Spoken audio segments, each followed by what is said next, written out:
جھاوریاں سرگودا جھاوریاں سے ظفر عباس کی رپورٹ کے مطابق دی کریٹو اسکول میں سالانہ تقریب تقسیم انعامات نہایت شاندار اور پروقار انداز میں منعقد ہوئی۔ اس خوبصورت تقریب کا آغاز تلاوت قرآن پاک، نعت رسول مقبول صلی اللہ علیہ وآلہ وسلم اور حمد باری تعالیٰ سے کیا گیا، جس کے بعد طلباء نے مختلف رنگا رنگ پروگرامز پیش کیے، جن میں تقاریر، ٹیبلوز اور دیگر تعلیمی اخلاقی سرگرمیاں شامل تھیں، جنہیں حاضرین نے بے حد سراہا۔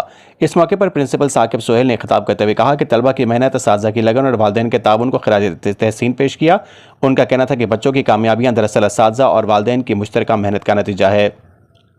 تقریب میں شریک دیگر معزز مہمانوں نے اپنے خیالات کا اظہار کیا اور اسکول کی تعلیمی کارکردگی کو سراہا۔ سالانہ نتائج میں نمایاں کارکردگی دکھانے والے طلباء، پوزیشن ہولڈرز اور نمایاں کامیاب بچوں میں انعامات، اسناد اور میڈلز تقسیم کیے گئے، جس سے بچوں کے حوصلے مزید بلند ہوئے۔ تقریب کے دوران والدین کے لیے بھی بہترین انتظامات کیے گئے۔